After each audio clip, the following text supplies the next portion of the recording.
Happy Halloween! And that's on November, listeners. We hope you had a very spooky October. Yes, Halloween in November. Am I right, guys? Yeah. So we're a month late. We're kind of a month late, but we were kind of busy this past few months. So college stuff and being third years and all. Yeah. We have so many just stuff to take care of, like a bunch of college stuff to take care of. A bunch of boring Fashionably details. late. Yeah, we're always late. Yeah, and that's what we're just being fashionably late as always. Yeah, spooky, as we all say. Yep. Speaking of spooky, Roy, what do you call a bunch of tree giants hanging out together? What do you call, anong tawag mo sa mga kapre na magkasama? What? Anong tawag mo sa mga kapre na magkasama? What? Kapares. Get it? Earl? No. Yeah. Earl, no, please, no. I don't want to think about it. New episode, new fun, baby. And I mean, it is the Halloween episode, so in November, yes. Yes, it's the Halloween episode in November. That's the scariest part about this. That we were supposed to make this episode in October, but we had to move it to November. I had to roll it back to November. Anyway. I'm Roy for the tech. And I'm Earl for the talk. What a good way to start off the podcast with a spooky pun from me. All right. Yeah. Alright, so let's start the banter section. What do you have? Alright, so for the banter section, we're just gonna talk about horror games. Of course, Halloween has just ended, and I really am itching to just talk about a few horror games that I've wanted to talk about. So, like in terms what? of... Like what? Well, in terms of horror games, I've given this a lot of thought. Alright? But there was this one horror game that I really like. It has the same vibe as Five Nights at Freddy's. Like Animal Crossing New Horizons. That's not a horror game, that's a slice of life game. But alright, for real though. So I've had this one game that I've really liked. Although it's similar in concept to Five Nights at Freddy's, I really like the premise because I'm a huge sucker. So for the childhood innocent things, like the Does it have cameras? Does it use cameras? It doesn't. Okay. It's more of like an exploratory game. Like it's more of an exploring game. Like it's like a normal horror game, where you explore around, find items, unlock this, unlock that type of thing. So what's the title? The title is called Poppy Playtime, alright? And it's an indie game right now available on Steam. And yes, it's paid, unfortunately. But the good thing about Poppy Playtime, so I'll give you a brief... Oh, this one. Yeah, I've seen thumbnails from gaming YouTubers. Yeah, mostly for me, it's from Markiplier. I watched his gameplay on it because I couldn't be bothered to buy it myself. And of course, I have no money. So, of course. To explain this, to expand upon this more further, basically Poppy Playtime, in a nutshell, is about this one employee that's returning to his place of work, which is a toy factory, after years of not working there. It's because he got a letter that says, hey, we're kind of stuck in here, like by the previous employees. It's like, hey, we're kind of stuck in this toy factory, and we need you to go back. And can I just say that the opening scene of Poppy Playtime is just masterfully done. Like, I gotta CGI, right? Yeah, it's not just the CGI. Like, they open with an old-timey commercial of this doll named Poppy, and it says that, oh, Poppy is actually alive. Like, it can do what no other toy can do, which is a doll that you can talk to, you can play with, and it can actually respond to you and, join you on your little adventures as a kid. But is there like a time frame for this? Yeah, it's when you actually start the game. Like, as soon as you start the game, you press like new game or start game. It'll actually play that commercial for you, like at the very start. Is there like a time, like what time it takes place in? Like what time it takes place in? Yeah, I mean... Like the year frame. For the year frame, I can only give an estimate since I'm not sure. I'm guessing from like the black and white TV thing, it's probably like, I guess 60s or the 70s? 50s, 60s? Yeah, 50s, 60s, around that time frame because of the black and white picture. But... Alright. And, alright, so just to keep you interested, alright? Roy, the good thing about this horror game is that it does basically what made all of us when we were younger like Five Nights at Freddy's, and that it turns this like innocent childhood figure, like Five Nights at Freddy's was animatronics, and Poppy Playtime with toys. It's a doll. With toys, and like, oh, they're not supposed to do anything, they move. It's like Toy Story but if like Stephen King wrote it. I guess it's apt. I guess that's an apt description of it, I guess. Yep. But more or less, what I like about this is technically, that's a red flag. Like even if you were from the 50s or 60s, a doll that can like move, walk, and talk back to you, isn't that kind of questionable? A little creepy. I mean, if my little android plushie here of the android mascot just starts walking around and saying, "What's up?" I would start be questioning, What's up? What's happening behind the scenes? Why is this guy like this? Yes, a plushie coming up to you and saying, "Hello, Earl. Your phone has a new software update. Will you download now or download overnight?" Will you download now or will I break your kneecaps? You must pick. Alright, just so the banter section doesn't go on for too long, I guess I can end it off by saying, like, in terms of, like, horror games, if you're looking for a decent one, or at least, like, a good experience... The hot new indie. Yeah, the hot new indie, you should go for Poppy Playtime. Unfortunately, it's only on, like, episode 1 as of now, but otherwise, no, it's a pretty good game, honestly, if you're in for it. Alright. If you don't mind it being a bit short. Yeah, I'll probably watch some video or two about it. Yeah, watch Markiplier's video on it, because the way he just plays that game makes it very entertaining. And the game's mechanics as well, like it does one thing the horror game, like a horror game genre doesn't do, and what made Outlast so good, which is it actually gives you like mechanics that keeps you on your toes, like active mechanics you can use in game, you know, with Outlast and the night vision camera and the importance of noise. And Poppy Playtime has this thing with the hands, like it's a physics-based horror game, so you have to like use your brain and use like physics to solve puzzles. So anyway, let's Roy, go to the tech section. do you know? Yeah, let's go to the tech section. So anyway, Roy, do you know what we're doing today for the tech section? Horror stuff. Yeah, we're doing horror stuff. Yeah. I mean, it's the Halloween episode in November, but you know, other than that, yeah, what else? That adds sort of like a spookiness to it for like our listeners. We're uploading a Halloween episodes on November. But hey, in our defense, if Sir Palo, a YouTuber who can upload like the spooky month animations on November, I'm pretty sure we can get away with this. Yeah, then again, yeah, of course. Alright, so it's November. Alright, so we're not just talking about any horror stories, dear listeners. We're talking about tech horror stories. And I can give you a good idea of what tech horror stories are. Basically, this is basically when your phone, a gadget, any form of technology goes haywire, ruins your day, it explodes, it like sends your like embarrassing text messages to your crush, to everybody, you know, those type of mishaps. Alright? So Okay. Alright, so well, this also has a twist, Roy, in that we're going to be doing this iceberg style. So for those of you who are listening right now who don't know what an iceberg style, like tech horror thing is, basically the iceberg format is iceborg. I turned into Groove for a sec. I turned into Groove from Despicable Me for a sec. Okay, the iceberg style of like explaining things is like, okay, you have the top, the body, the bottom, and the abyss. Where basically it's like an iceberg float in the middle of the ocean, like in the Antarctic. So at the very top of the iceberg are well-known things, and as you go down the iceberg, they become more obscure, and they become more and more obscure. That's basically what it means, right? So. All right.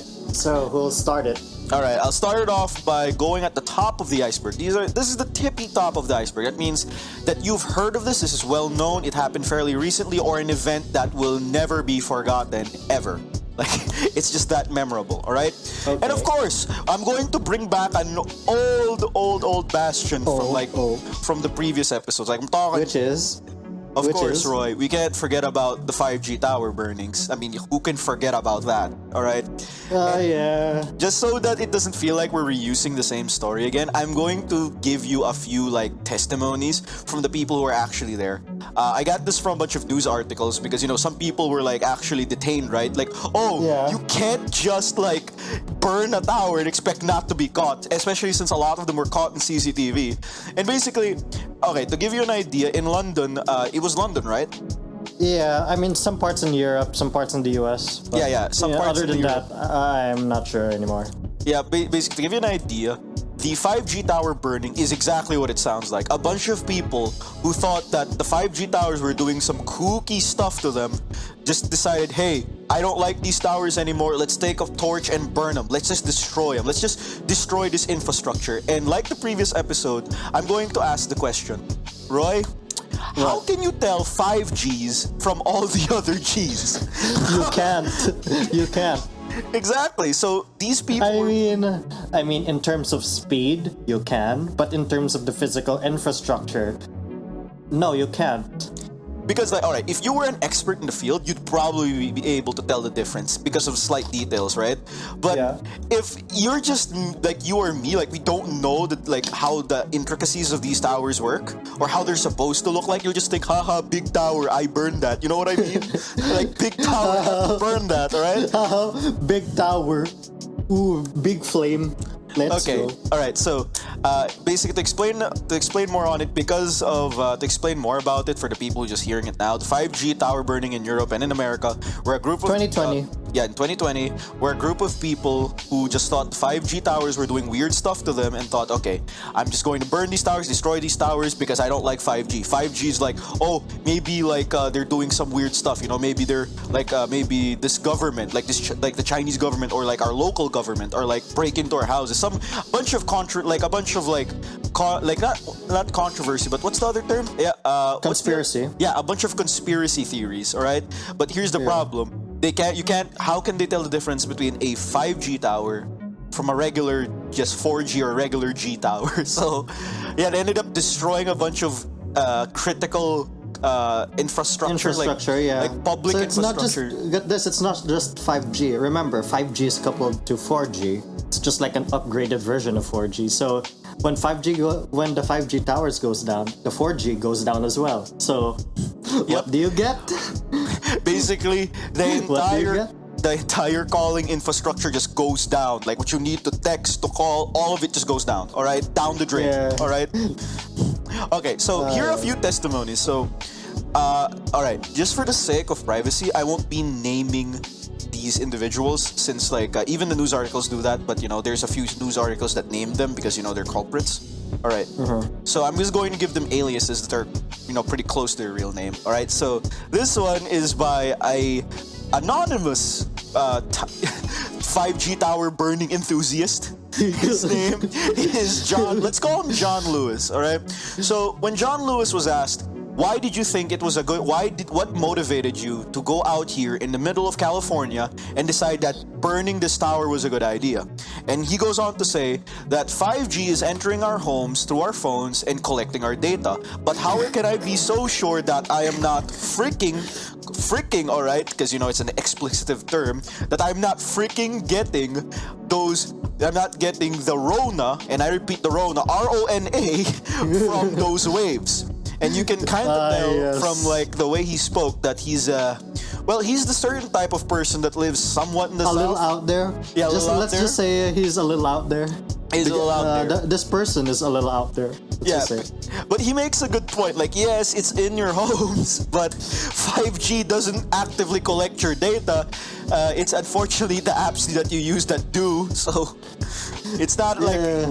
For some reason, this guy thought like it was like a magic signal that could just pick up whatever you were saying, whatever you were doing, and just bring that to the government or something. All right? Yeah. It's just really weird. All right. Yeah, and then rinse and repeat, not just in the US, but in other parts of Europe. I think there was in Australia. I don't quote me on that though. I'm not sure. I don't remember anymore. So okay, just so we won't like dawdle too long on this topic. Here's the last one, Roy, and I can tell this one. All right, pretend you're one of the people that think like 5G is causing all this trouble, causing all of these problems. What would you normally like say? Like, what would you normally say that what your reason for burning these towers are? Just for a moment. Just to get you an idea, for me, if I was burning down these towers, I would probably say that, it's because 5G might give me the Rona. Like, if I was one of these people, I would probably say that, if I didn't know any better. So, Roy, what would your reason be? Let's see. God, that is actually hard for me. You would think that I'd be more creative within the space, but I'm honestly at a loss. So let's just say foreign government intervention. Yeah, okay, that's a good reason. Foreign government intervention. I mean, Roy, I kind of put you in the spot. Like, okay, what would your reason be for burning down public infrastructure? It doesn't exactly sound right? It doesn't sound good at any sense. All right, so this guy has the absolute funniest and the worst reason. And honestly, I really don't want to insult this guy, but it's just what he said was just unbelievably the dumbest reason why he burned down the tire. Let's just say he has his idiotic reasons for doing it. Yep. All right. So this time, this guy actually, I gave him this name because honestly, like, he's an enthusiast. Yeah, he's an enthusiast, okay? So that means he burned multiple locations. Yeah, we're calling this guy Ronald Jr., alright? That's what we're calling him, alright? So Ronald Jr. decided, okay, so when he was asked, alright, this time by a policeman, "Sir, do you realize the gravity of the situation you've done? Mr. Ronald, why would you do this and possibly end up causing a fire in the middle of the neighborhood?" And you know what he had to say? What? "If I had burned down this tower, it would have killed, like, the fire I would have made would have killed theoretically less people than the cancer this 5G emits." Oh my God. So he thought the 5G towers emitted cancer. Like, he thought that if you activated it on your phone, you would get cancer. Okay. But yeah, this is a bunch of tech horror stories, and again, this is somewhat well known since of course it is, like, it happened a year ago. And honestly, not just so we can move on, let's talk about the next one, which is Roy. Can you care to talk about more about the Facebook being down? Okay, so the Facebook outage. The Facebook outage, wait, when was that? Let's just say I think it was a month ago. Yeah, basically Facebook went down and you couldn't use it for 24 hours. Basically there was like, because it's on the engineering side, it's basically a DNS, what do you call it? It's a DNS connection failure. Like people were joking because it requires an engineer or a team of engineers to do that. So the running joke was like, oh, this engineer was all alone and modifying stuff live. He was doing it live, like, oh, I'll fix it really quick. Just wait, hold on. You know those very grave warnings about don't modify stuff on the live database. Don't modify stuff on the live database. Don't do that. Don't do that. We're software engineering students, and it was made clear to us multiple times not to do that. At the start. Yeah, at the start. It was made multiple times not to do that. Yeah, so if I'm recalling it right, that's essentially what happened. And it's basically, pardon any inaccuracies here, it's basically, think of Facebook as your destination, and you're on a car. Mm-hmm. Actually, that's a good way to explain it. Yeah, and the DNS is basically the map. What happens is that the engineer basically, while changing it, swapped it out for another map, or basically accidentally threw it out the window. Now, the roads are still there. Facebook is still there. But you don't know where to go.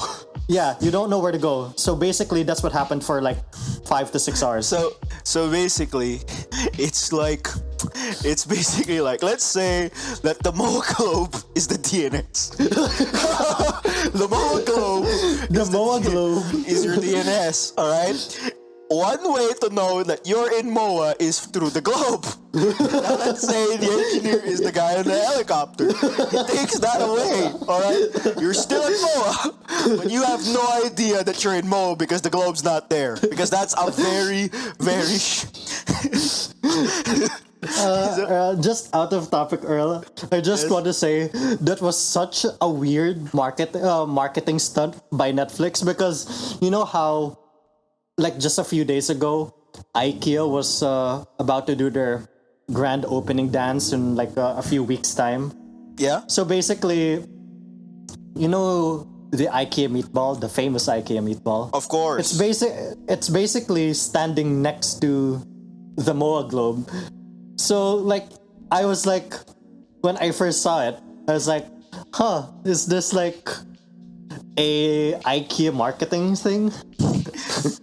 Well, hey, at least you thought of something reasonable like that. When I saw that the Mao Globe was stolen, I thought, oh my god, it was Gru from Despicable Me. Bro, he took it. Or I thought it was Lester from GTA 5 who was like, yeah, let's take the Mao Globe. Yeah, or a brand new Tropico.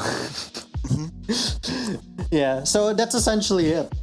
Okay, now, what are the consequences of the Facebook outage aside from, not being able to access Facebook products? Well, everything goes down. Facebook, such as Facebook, Messenger, Instagram, and whatnot. WhatsApp. Get this. In the Facebook offices, all those IoT stuff that they use, for security, like, for example, getting in and out of the building.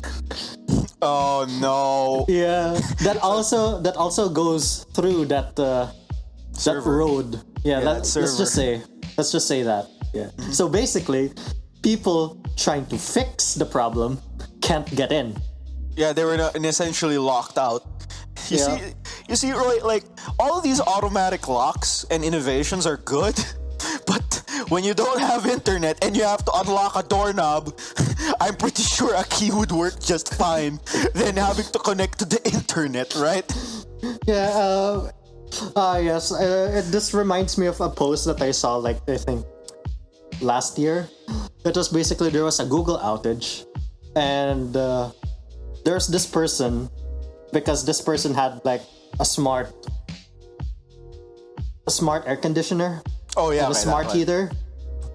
And basically, the person could not find the remote for those because the person was very used to just having it automatic by Google Home. But basically, this was in Japan. It was winter. Okay. And the heater wasn't working because it's like connected to the IoT device of this person's home. So basically, it was like a Twitter thread of just this person laughingly complaining about how they'll just, slowly freeze. Oh no. In their own house. They'd slowly freeze to death. I mean, of course, it was just lightheartedly just saying it because eventually the outage came back. It came back, no. The outage was fixed. Yeah, the outage was fixed. The services was restored and the heater was on again. So, it was just like a lighthearted quibble about it. Yeah, it was just a lighthearted take on it, like a little spicy take, just a little bit. A little spicy take on the ever increasing internet connected world that we are living in. All right, Let's go. Person and their ICT. We're done with IoT. The top. And their IoT. It's time for us to go even deeper, and hopefully we're gonna have to go deeper, Roy. All right, we're done with the top of the iceberg. Now we moved on to the body of the iceberg. All right, so these are somewhat niche, but well-known horror stories if you look for them. All right, you won't find them at first, but if you look hard enough, you will find them. All right. Okay. All right, but if you look for them, you'll find them. You know what I mean? All right, so move on to the body of the iceberg. So, Roy, for somewhat niche tech horror stories, we have to get a blast from the past. All right, this is somewhat niche because I'm pretty sure everyone has already moved on and forgotten about it. But Roy, have you heard the legend of the Samsung Note 7? Yes. Remember, Earl? That was the year that I went on an exchange student trip to Korea. Oh yeah, I remember that. And what were the airports showing as a warning?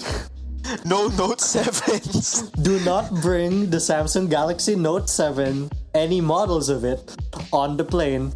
We will confiscate it. Yeah, no, none of that. Okay, just for those of you who don't know, or are just too young or younger than us. Or honestly just forgot about the entire fiasco. Yeah, or just somebody forgot. Funny. All right, yeah, we just forgot about it. Okay, the Samsung Note 7 was a device infamous for exploding. All right, it wasn't just it has a slight malfunction or the screen is glitched or No, it has something to do with how the battery was made. Yep. It's not like it wasn't even just a simple problem. Like it wasn't like, oh, I dipped my phone in water and it's not, it's not seven. It's not like the IP water resistance this level, or it can't go underwater for this amount of time, or my screen is like scratched or display's bad. No, it just outright explodes. So think about that for a sec. I mean, it sets on fire and then it explodes. So. Yep. Think about that. It catches, like, imagine if you're walking down the street and like you were at school and you're like, yeah, I just bought my new Note 7 and then it caught fire in your pocket. Yeah, I've seen incidents where a phone burst in someone's pocket and the injuries sustained from that, yeah, I'd rather not. So. You know what that reminds me of, Roy? You know that picture, the cursed picture of like the battery, like the phone battery inflated? Oh, you mean the forbidden fart bomb? It's not a fart. Oh yeah, we call it the fart bomb, but it's more well known as a spicy pillow. Yeah, the spicy pillow. Spicy pillow. Or your favorite, or my favorite saying, the forbidden party popper. Yeah, basically, the Note 7 is your forbidden party popper. This is your plaplas on Filipino New Year's, alright? Just don't even bother, dude. Just don't even bother. It's the forbidden plapla, bro. Hey Earl, have you seen my new firework? It's called the Note 7. Yeah, Happy New Year! Happy New Year, everyone! Like, you just like open it, then you just set out to go, oh, then all of you just run away. So Earl, mind giving us some more about the Note 7? Of course. So the Note 7, it was supposed to be this revolutionary new piece of tech, and it was supposed to be, if I remember correctly, a direct competitor to the newest iPhone at the time, correct? Like, I remember. Wait, really? Yeah. If I remember, it's usually the S series that competes with the iPhone. But then again, you could argue that the Note is just a more premium S. So yeah, we could say that. Yeah, because at the time, remember, it was supposed to be like, it was released to be, this new revolutionary Note 7 is going to make work multitasking so much easier. It featured a bunch of new features. And whatever marketing has. Yeah. Yep, whatever marketing jargon they use. But the point is, that's nice, but if it's going to blow up on you, why even bother? Right? I mean, at first people were like, oh, it's just an isolated incident. And then another popped off. And then another one. And then another one. And then more and more started to pop off. And then, oh no, this is becoming a problem. What do we do? So, of course, they fixed the problem, but I have no idea if they recalled the product or not, but hey. They did. I think at first they're denying it, but then, it became... More incidents pop up. Yeah, as more incidents popped up, they were like, okay, guys, we'll do the right thing, and we will recall all Note 7s, and we'll replace it with a newer battery in it. So it's like a different model that sticks... fitly into the Note 7. Basically, a new battery for the Note 7. Okay, that's good and all. Until those started exploding. Yeah, basically. They were like, yo, bro, nice phone battery. Let me replace it with a firecracker, limao. I mean, so when the replacements started exploding as well, oh no. So they did was recall it again. But remember, not everyone will want to recall it. So, Roy, sorry, excuse me, let me say that again.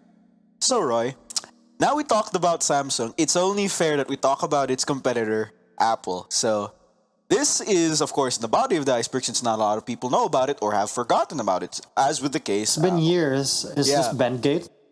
We're talking about Bendgate, but not just Bendgate in general. This also moves on to the other versions of the iPhone. All right, remember the Ghost Touch? Yep, one of my favorite. Yeah, I still remember. Wow, go brain. my favorite portion, my favorite stories of those times. All right, so let's first start with Bendgate. That was, if I remember, the iPhone 6, right? Or the iPhone 6, the iPhone 6 models. Yeah, the iPhone 6 models, where it used an aluminum chassis, which allowed you to slightly bend your iPhone. Just slightly bend, why not? But then, some guy on 4chan had a devious lick. He had an idea to commit a devious lick against the users, against iPhone users, all right, Apple users. So, what did he do? He went on the infamous board, which I'm not even sure is still active, or probably if it is, it's probably not. It's probably not as bad as it was before. /B, and he just made a proposition. Hey, if we made like the iPhone 6, of course, bends a lot, in the words of Marques Brownlee. But what if we can convince people to bend it to the point that your screen popped out of your phone? Because it's an aluminum chassis. Theoretically, you can do that and it won't take that much strength. Alright, to be fair, the aluminum chassis was to make the phone like slimmer or lighter. It has nothing to do with the chassis, really. It has something to do with how it was supported. Yep. But it wasn't supported enough. But basically, the answer was simple, Roy. Just use a case. No one just brings their bare phone around. You know, you always have a case for the thing. Yeah, I mean, people will argue about it. It's like, come on, they make you get a case because it's a glass back, and then I would counter with that with, come on, even if the back of the phone is plastic, I'll still put a case on it. Like, come on. Yeah, dude, it might break. All right, okay. So anyway. So they committed a devious lick. They had a little, they did a little bit of trolling. They did a bit of tomfoolery. They did a little bit of trolling. Just a little bit of that. And they thought, what if we make these fake ads that convince people to bend their phone to the point of it breaking? And you'd assume no one would fall for these, but you'd be surprised. The Apple forums say otherwise. I accidentally bent my phone to the point that the screen popped out. How do I fix it? And my favorite of those ads was basically Bend It Like Beckham, where it just shows David Beckham like bending an iPhone till it just closes in on itself. You know, like the Z Flip 3, like the Galaxy Z Flip 3, like they showed it like that, Bend It Like Beckham. It was some of the funniest ads I've seen.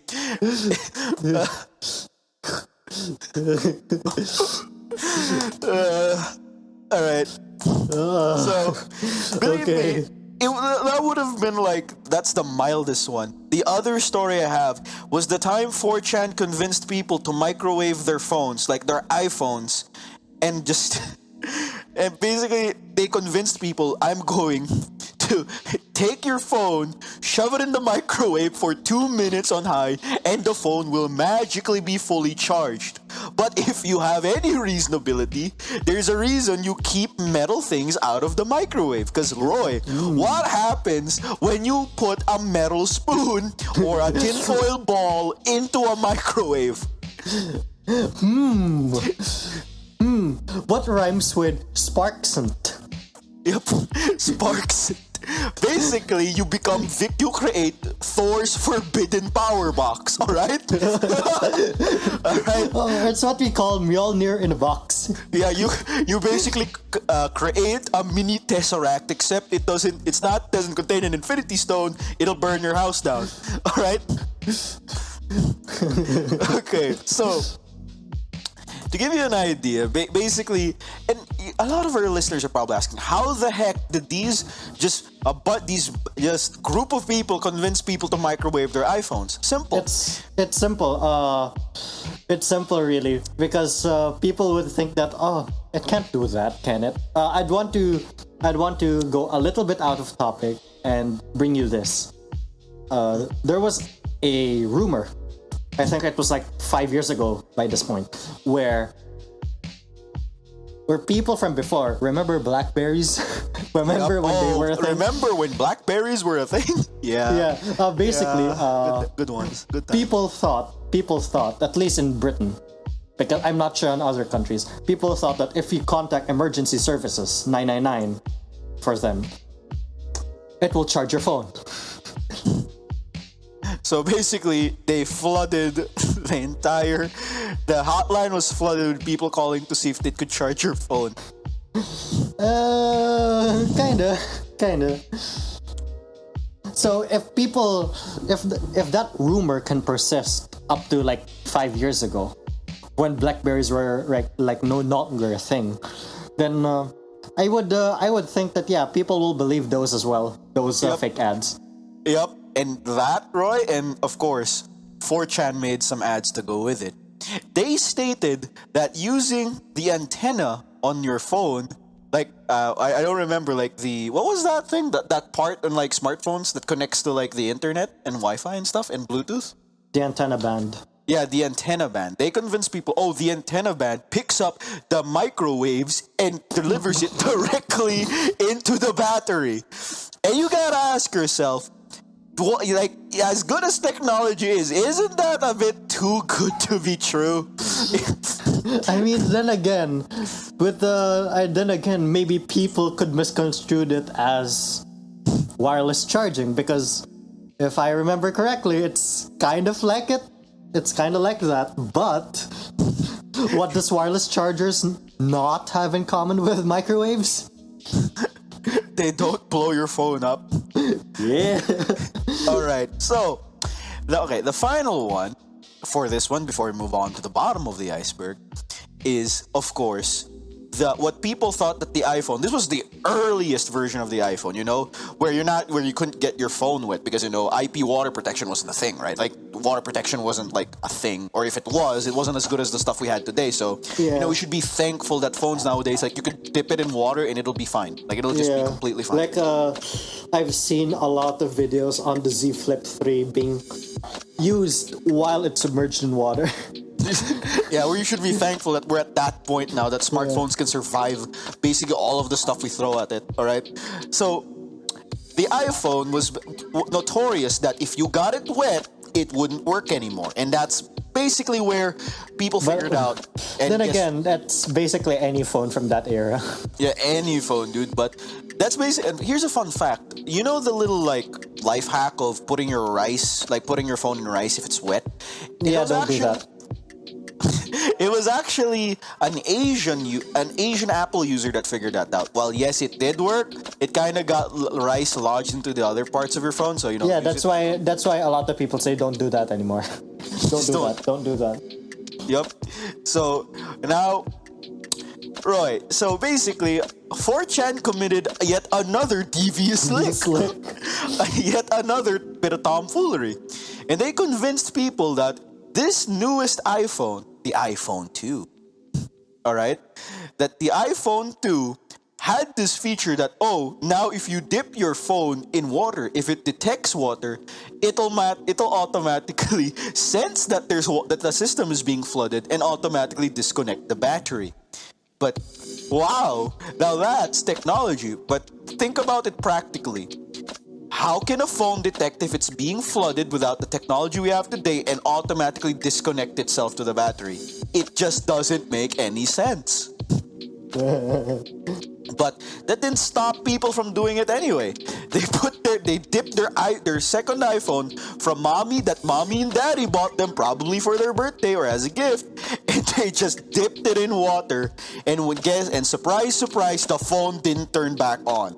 I wonder what happened. I wonder why. All right, so we're done with the body of the iceberg. Roy, and dear listeners, I'm going to warn you.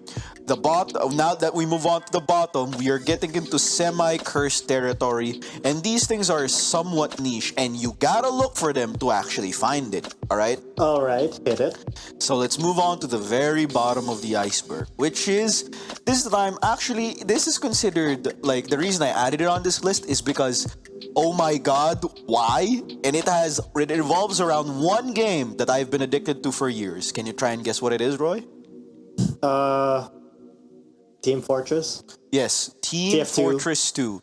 It's completely free to play on Steam, and it's really fun, alright? But anyway, it's an arena-style shooter, right? With 9 playable mercenaries developed in Valve and released in 2006, alright? Yeah. But the game then again, a lot of people know TF2, so... Yup. But you want to know why it's niche?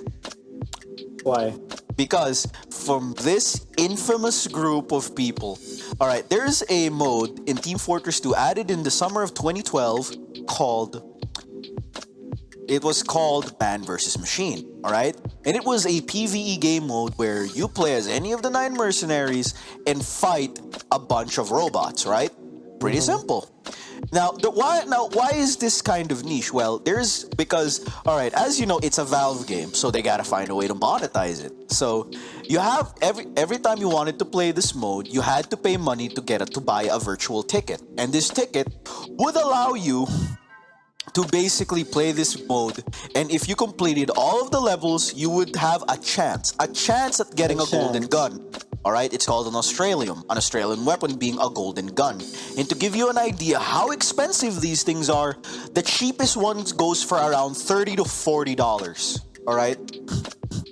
That's how rare these things are. Alright? Yes, they're like skins in CSGO. Skins in CSGO, alright? I mean, they are skins. But you want to know what makes this at the bottom of the iceberg?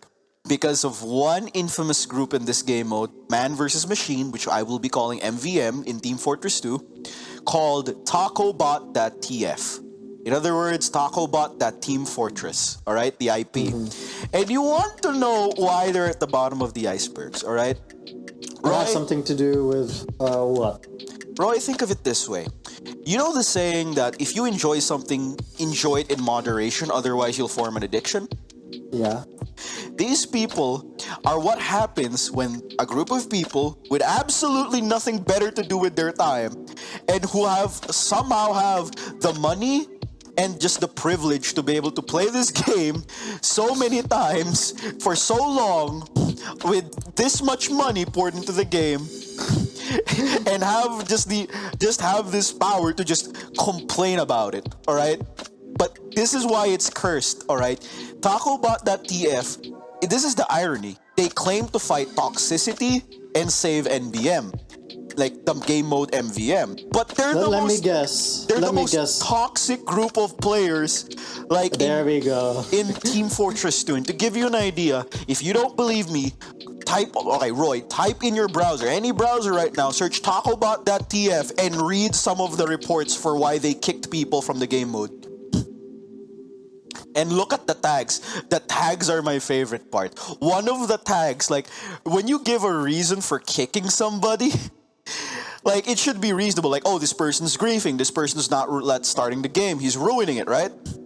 But, no, one of the reasons that they were, like, kicking people is literally just ape. Like, ape or the R word, which is, it's an explicative.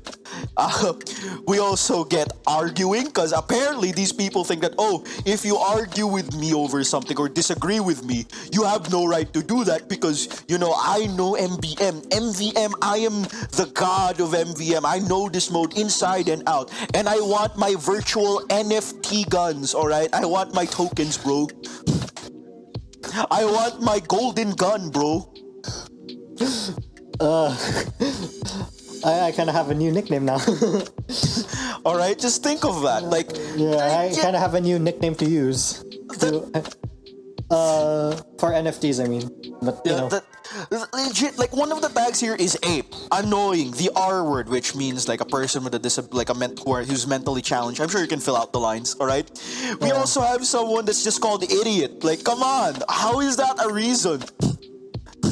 Like, these people, alright, to give you an idea, an extent of how far these people will go to just completely ruin this game mode for everybody, they were planning at one point to develop a bot that would allow it so every single time that you were about to start a wave, because the wave starts on a timer, it would spam retry on the developer console, which would make the bot forcibly reconnect to the server. And since one player is reconnecting, the wave wouldn't start and the timer would start back all over again.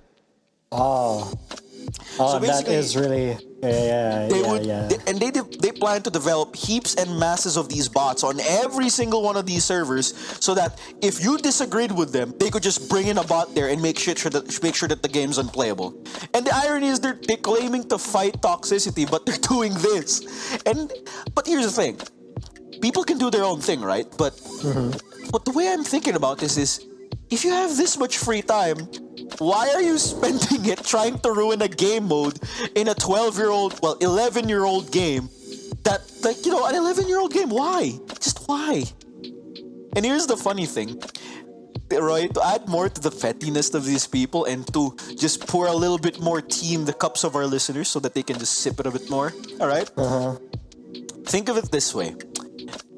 There is one item in Team Fortress 2 that is arguably the most valuable, the rarest, and the hardest to get. Like, I'm serious. This is one of the hardest items to get. Like, you have a better chance of getting struck by lightning than getting this item. And it is valued at over $4,000. And guess what? It's a golden cooking utensil, the golden frying pan. And I am not kidding. 200K. 200K. Okay. You can buy a house with that or a high-end PC. Dude, that's how valuable the golden frying pan is. All right? The creators of TacoBot.tf, those, all right, forgive my lingo here, but those just complete wastes of like spaces. Like, come on, man. Like, can't they at least do something different, you know, aside from ruining a 11-year-old game? Nobody really like, people just play for fun on like a niche game mode as well. But yeah, basically to give you an idea, if you have the golden frying pan, these people get so jealous that they will literally outright ban you or consider you kickable, quote unquote, for just having the golden frying pan. Because ironically, the creators of TacoBot.tf have been trying to get it for years, and they just absolutely seethe and mauled at the idea of other people getting it before they do. So basically, so basically these are the worst type of gacha players because technically it's gacha. It's gacha. But yeah, now you kind of see why this is niche because not everybody knows about it, and you know, think about it this way, like toxic groups and cheaters have always been existed in different games, but for Team Fortress 2, it's a different breed. Like the people who script bots to literally make a game unplayable. Yeah, that's kind of the extent. Like, they can legit just make it so that the round never starts. They can make it so that every server is filled with just bots and not real players. Like, come on, dude. Now you can kind of see why this is on the horror story, isn't it? It is, yeah. It's just an absolute horror story. Imagine what these guys smell like. Like, come on, dude, take a shower. Well, I guess, is that all? Yep, that's it for Team Fortress 2 because we move on to the second story, baby. Which is? It's kind of niche, but again, if you look for it, you're going to find it. All right, just look for it, you'll find it. All right. Ooh, let's do a time check. 47 minutes and 45. Yep. Yeah, I'll make this quick. All right. To give you an idea, the second story I'm going to talk about, well, refers to a she now, you know, just to be politically correct, but, you know, is the name of Christian Weston Chandler. All right?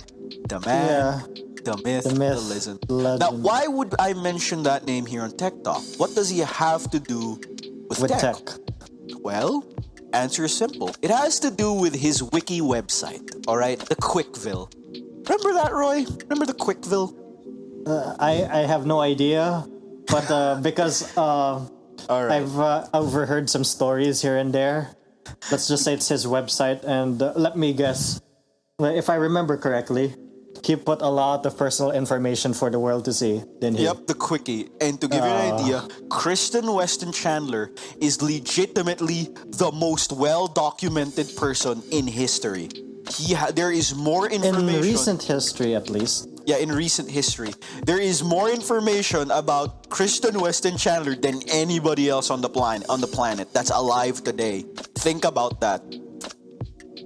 But to give our listeners who are confused a bit of background, Christian Weston Chandler was creator of was an old internet personality that was the creator of a now, well, kind of cursed comic, but it's still cursed, called Sonichu, and it's exactly what it sounds like. It's a mixture of Sonic and Pikachu. Yep, and basically they go on adventures. And here's the thing, that would have been fine. That would have been fine. Let's spare all the details. Yep, but to just make it, no, this is the safe for work version. Basically, Chris Chan, which is his internet name, basically just starts inserting all of his personal views in his comics, and they're as bad as you think they are. Yeah, let's not get into we're that. not getting into it. Of course, we're not. But basically, This is Tech Talk after all. So Christian, what? Now the reason for the tech horror story. Now, what's the horror story? Well, the horror story is putting all your personal info for the world to see. yeah, all of it. He put all of his personal info for the world to see. But why? Why would he do something so dangerous and just downright like dumb? All right. Well, to give you an idea, there was a wiki page dedicated to this person back then that basically started like criticizing his comics and making fun of him. So to fight back the trolls, quote unquote, as he said, he inserted as much personal details and embarrassing as well as the embarrassing ones on the wiki page as much as he can. He tried to insert as much info on himself as he can on the web page himself. What basically to try and commit something called a logic overload. That's not how it works, though. Exactly, that's not how that's not how it works, dude. He tried to overload the system by thinking, oh, if I insert as many like entries as possible, maybe it'll overload the system. I'm sorry, Christian, but even back then, servers were built to sort of fight against that thing. And since you did it legitimately on the website, it's just the traffic is not gonna do anything. Christian, I'm sorry about that. So yeah, basically, you can see why it's a horror story. This man willingly thought that he could overload the server by inserting not even fake, real details about himself on his own wiki page, which basically he didn't even make for himself. Think about that, Roy. Think about that. But the terrifying part about this is the implications. Imagine not having privacy ever again, because everywhere you go, everyone will know who you are, and not in the worst way possible. Am I right, Roy? Anyway, we're done with the bottom of the iceberg.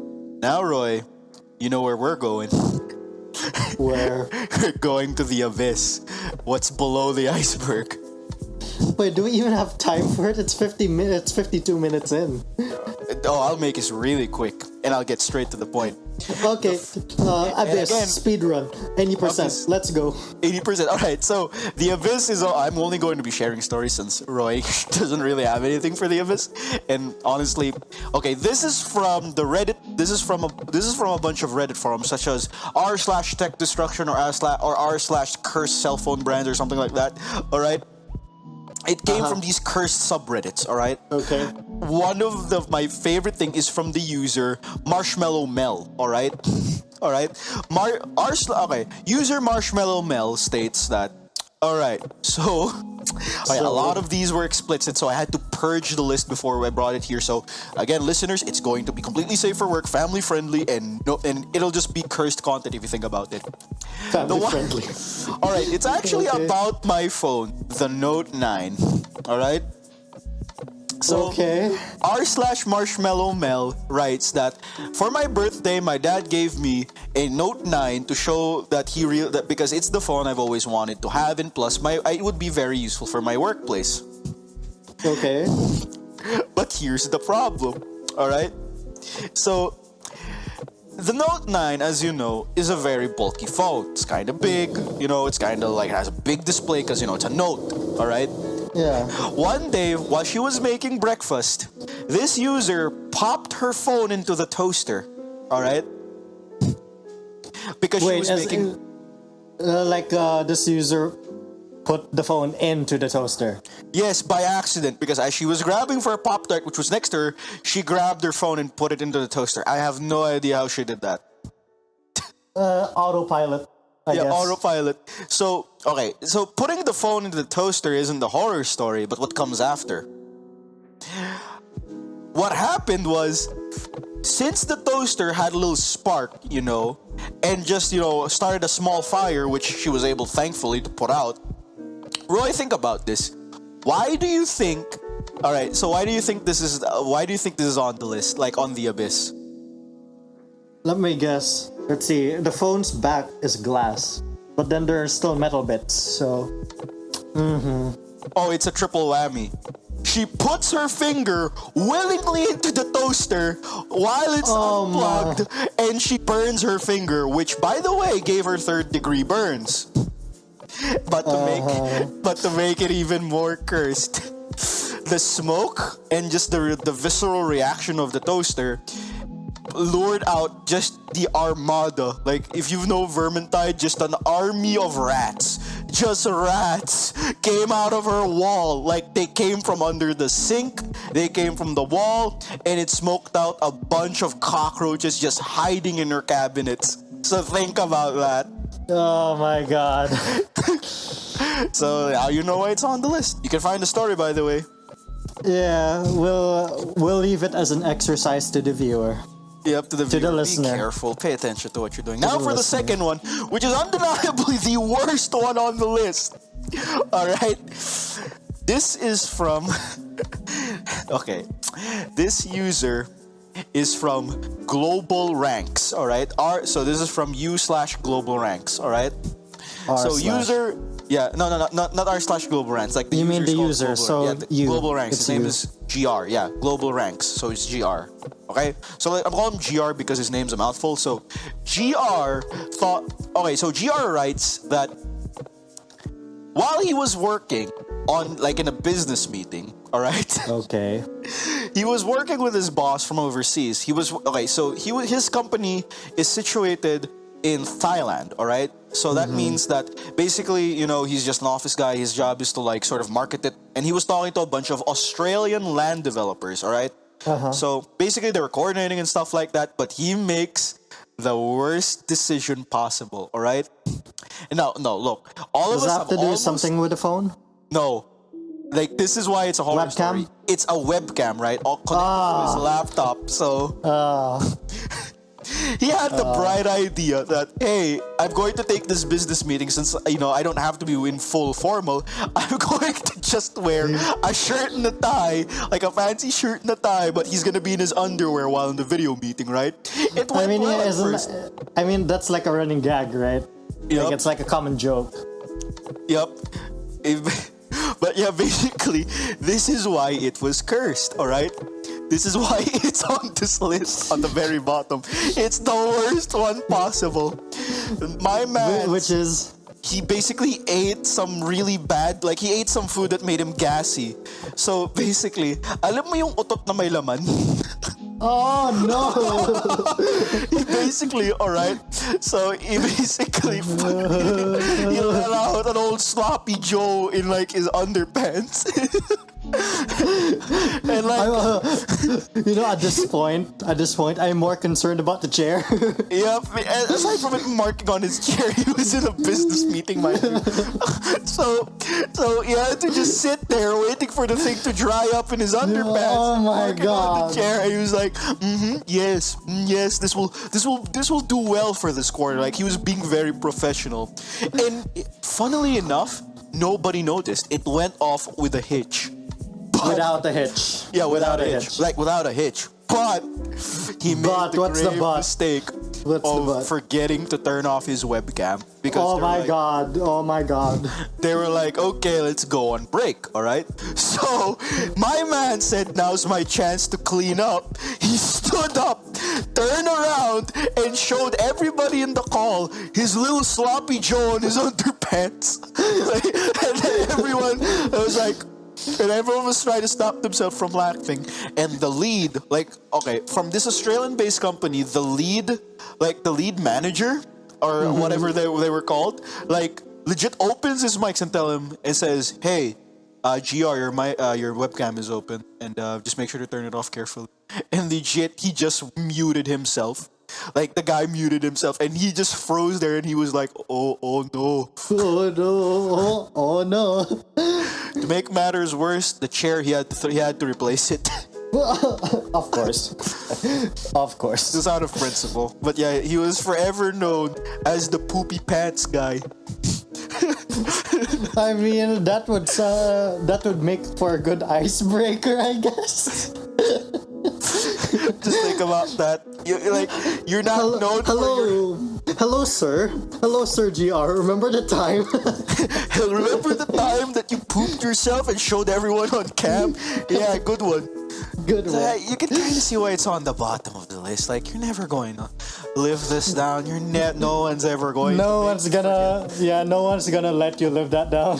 And no matter what name you make for yourself, they will always know you as the poopy pants guy. All right. Okay, so anyway, that's all we have for the iceberg. That's the end of the iceberg. Hope you enjoyed, listeners.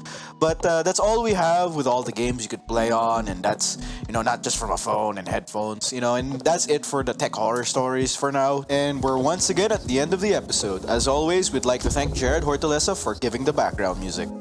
All right, so before we go, we at Tech Talk would have an announcement to make. We have an announcement to make. Stop. No, it's not that. Hedgehog. No. Good.